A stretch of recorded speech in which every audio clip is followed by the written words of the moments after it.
안녕하세요. 잘 보는 안과 문홍재입니다. 이태영입니다. 반갑습니다. 오늘은 저희 잘보는안과에서 여러 가지 질환에 대한 정리를 하는 시간 중에서 첫 번째로 백내장에 대해서 한번 이야기를 해보려고 합니다. 오늘은 백내장의 대가이신 문홍재 원장님을 모시고 저랑 같이 한번 이야기를 해보도록 할 겁니다. 백내장수술 많이 하시는데 그러면 백내장이 어떤 병이고 또 증상이 어떤 건지 좀 간단하게 우리 유튜브 시청하시는 분들한테 설명 좀 해주시죠. 일단 백내장은 환자분들이 흔히 느끼는 증상은 사물이 뿌옇게 보인다. 이게 제일 흔한 증상이고요. 침침하다 이렇게 많이 느끼게 되죠. 그리고 또 주된 증상 중에 하나가 햇볕에 나가면은 많이 눈부시하고 막 눈 찡그려서 보고 덜 보이고 이렇게 하는 게 주된 증상 중에 하나입니다. 그 외에 또 어떤 증상들이 있죠, 이태현 씨? 제 생각에 또 그 외에도 뭐 한눈을 이렇게 가렸을 때 물체가 뭐 3개로 보이거나 2개로 보이는 그런 증상도 있고요. 한눈 가렸을 때입니다. 네네. 두 눈 볼 때 아니에요. 그렇죠. 알죠? 한눈. 네네. 그리고 또 햇볕에 나갔을 때는 시력이 갑자기 떨어진다든지 이런 증상들도 백내장 증상 중에 하나로 생각됩니다. 백내장에 대해서 뭐 간략하게 저희가 설명을 드렸는데 그러면은 또 많은 분들이 궁금하시는 백내장 수술 뭐 종류랑 그리고 또 요즘 아주 핫하죠. 인공수정체 어떤 거 넣는지 이런 것들에 대해서도 문홍재 원장님께서 한번 이야기를 해주실 겁니다. 백내장은 우리 눈 안에 눈 부속기관 중에서 초점을 잡아주는 수정체가 있어요. 수정체 그 자체가 너무 뿌옇게 흐려졌을 때 빛이 통과가 잘 안 됩니다. 통과가 잘 안 되어서 사물이 전체적으로 뿌옇게 보이는 증상인데요. 수술은 그 뿌옇게 흐려진 수정체, 뿌옇게 흐려져서 간유리가 된 것을 깨끗한 유리로 갈아 넣는 수술이다. 이렇게 생각하시면 제일 쉽고요. 유리를 빼고 난 다음에 깨끗한 유리로 갈아 넣어야 되는데 이 어떤 유리로 갈아 넣는가 이게 바로 이제 인공수정체인데 초점이 어떻게 잡히느냐 이게 따라서 다초점 인공수정체, 단초점 인공수정체 이렇게 부르게 됩니다. 그러면 수술법에는 보통은 뭐 많이 하는 게 저희가 이제 뭐 수정체 유화술이라고 초음파를 써서 렌즈를 부수는 이런 것들이 있는데 그 외에 또 어떤 것들이 있죠, 선생님? 초음파로 하기 힘든 수술들은 뭐 실제로 이제 칼로 덜어내기도 하고 실제로 또 다른 기구를 넣어서 덜어내기도 하고 그렇게 해서 일단 기본적인 게 뿌옇게 흐려진 우리 유리 수정체를 없애는 게 제일 첫 번째 목적입니다. 백내장 수술은. 그럼 거기 안에 넣는 수정체 종류 아까 잠깐 얘기하셨는데 그럼 거기는 뭐 몇 가지가 있는지 요즘 또 최근 트렌드가 있거든요. 다들 뭐 많이 궁금해하시는데 뭐 노안을 교정하는 거 이런 것들이 있는데 어떤 것들이 있습니까, 선생님? 제일 기본적으로 하는 수술은 백내장을 수술을 하게 되면은 초점이 한 군데가 잡히게 됩니다. 그래서 멀리면 멀리 잘 보이게 되고 그리고 가까우면 가까운 데 잘 보이게 되도록 이렇게 만들어 주거든요. 멀리 보게 해 놓으면은 가까운 거는 하나도 안 보인다 이게 아니고 우리가 돋보기를 끼게 되면은 초점이 잡힙니다. 그래서 돋보기가 필요하다는 얘기고요. 그리고 가까운 거 잘 보게 해 놓으면은 멀리 이렇게 조금 불편해지기 때문에 멀리 볼 때는 다른 안경이 필요할 수 있습니다. 이제 그런 것들이 나는 안경 끼기 싫다. 나는 편하게 살고 싶다. 젊은 때처럼 이렇게 살고 싶다. 할 때 이제 편하게 생각하는 게 이제 안경점 가면은 다초점 안경을 할 수 있죠. 그래서 그런 안경 대신에 눈 안에 넣는 렌즈를 이제 멀리도 보게 해주고 가까운 것도 잘 보게 해줄 수 있도록 다초점으로 되어 있는 렌즈를 눈 안에 넣을 수 있습니다. 그런 렌즈를 사용했을 때 단초점 렌즈보다는 훨씬 더 편하죠. 근데 조금 더 불편한 게 나오긴 합니다. 맞죠? 이태영 원장님. 그렇죠. 네. 어떤 면들이 불편하죠?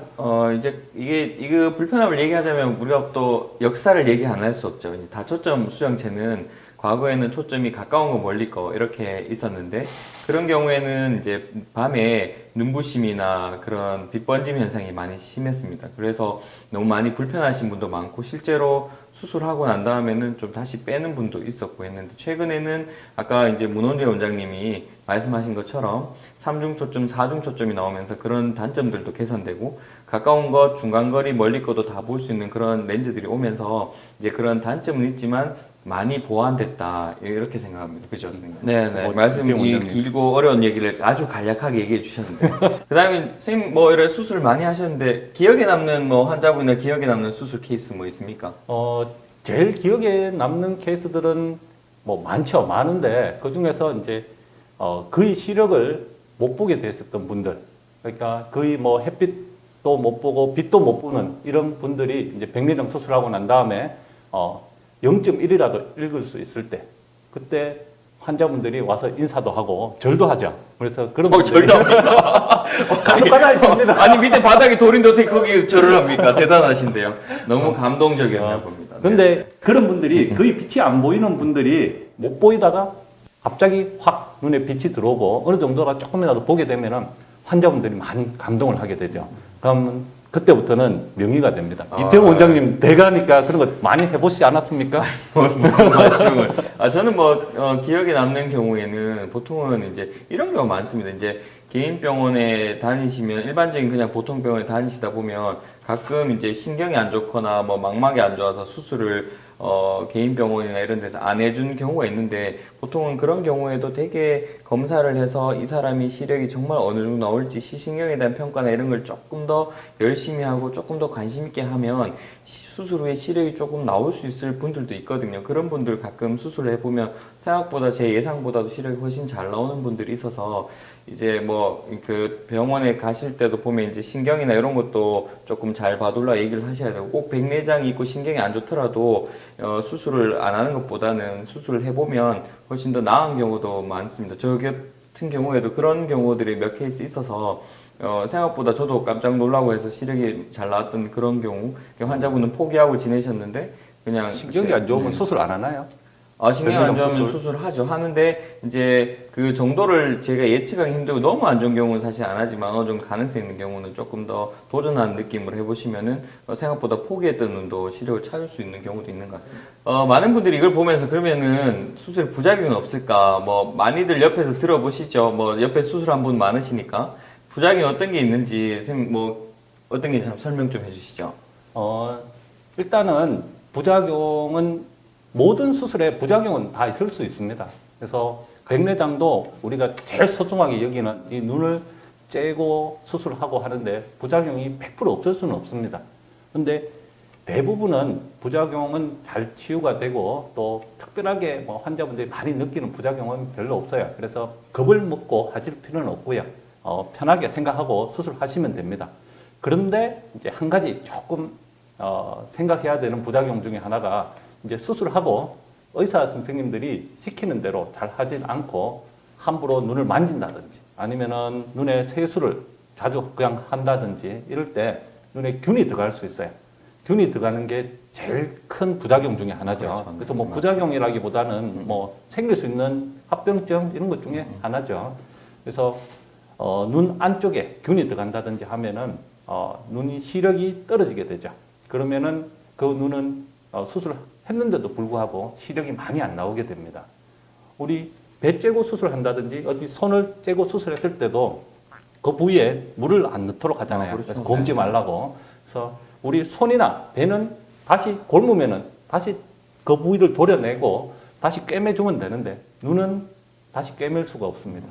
눈 안에 염증, 안내염이죠. 안내염이 안 생기도록 철저한 관리와 안약 열심히 넣고 해주시면은 대부분은 크게 문제 없습니다.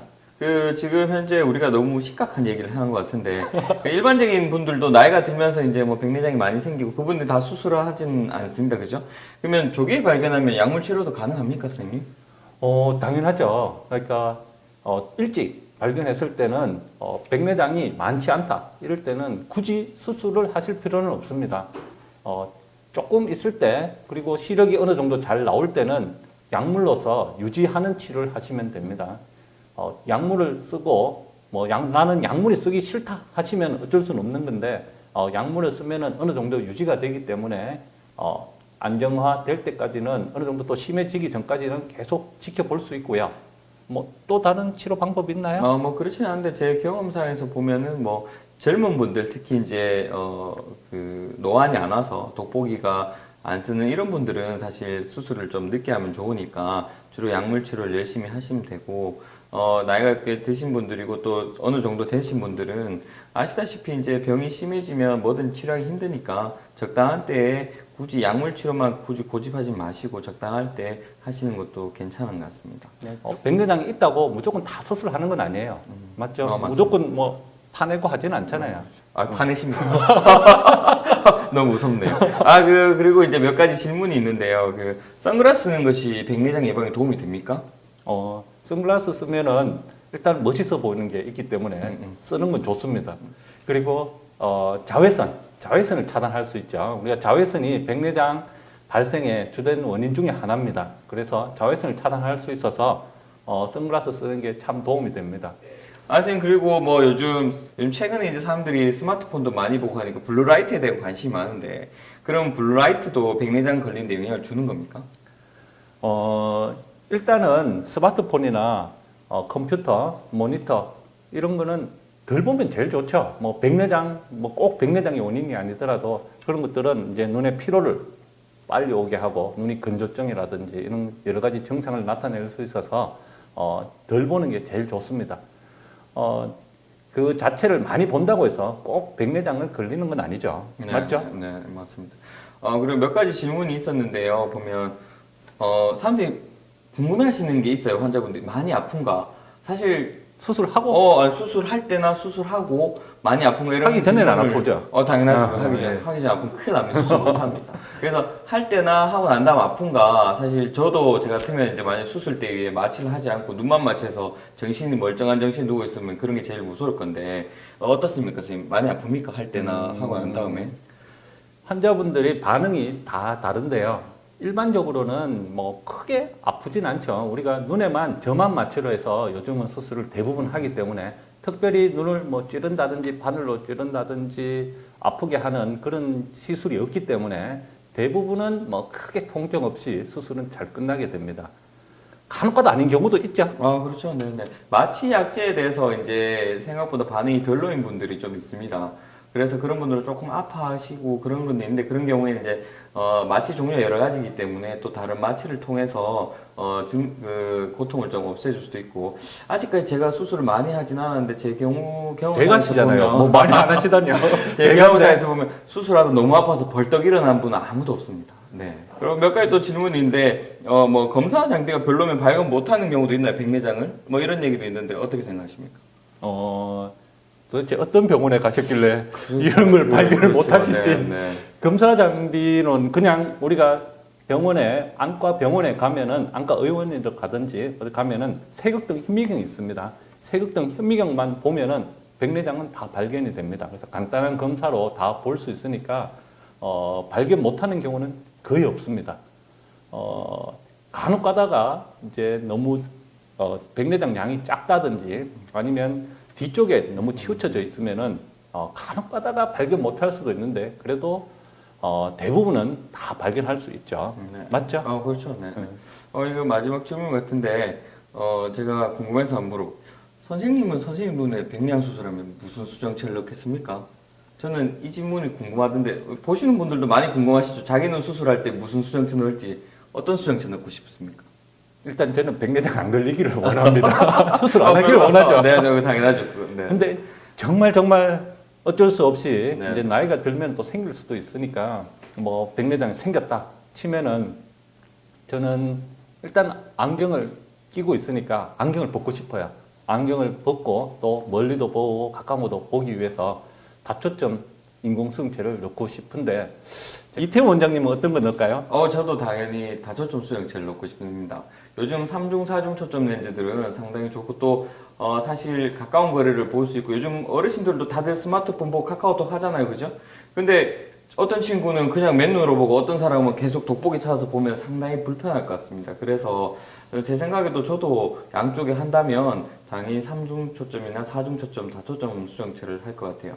그리고 보통은 요즘 또 수술 일찍 하시면 또 오래 사시니까 40년, 50년 써야 되는 눈이니까 조금 비용이 비싸더라도 한 번쯤은 고민해보고 좋은 선택을 그렇죠. 그런 식으로 할 것 같습니다. 요즘 젊은 사람들 라식이나 라섹 하신 분들도 많은데 그런 분들이 이제 백내장이 올 수도 있거든요. 그런 분들도 충분한 검사를 하고 하면은 백내장 수술 쉽게 할 수 있으니까요. 자, 이상으로 우리 문홍재 원장님하고 저하고 같이 뭐 백내장에 대해서 얘기를 해봤는데요. 뭐 많은 얘기들을 했었는데 참 도움이 된 것 같고, 그리고 이제 보시는 분들도 우리가 몸을 건강하게 생각해서 정기적으로 이렇게 건강검진을 하는 것처럼 나이가 40세 이상쯤 되시는 분들은 눈도 정기적으로 검사를 해서 눈 건강도 꼭 지키기 바랍니다. 그리고 이 백내장 반응 파트가 호응이 좋아야 우리가 속편을 제작하기 때문에 많이 보시고 응원 많이 해주십시오. 또 꼭 좋아요 눌러주세요. 그래야지 우리 속편 2탄 망망인가요? 녹내장인가요? 녹내장일까요? 뭐 하죠? 반응 봐서 저희가 하도록 하겠습니다. 네. 네네. 감사합니다. 네, 여러분 사랑합니다. 사랑해요. 또 사랑해요. 뭐 사랑해요? 그만하세요.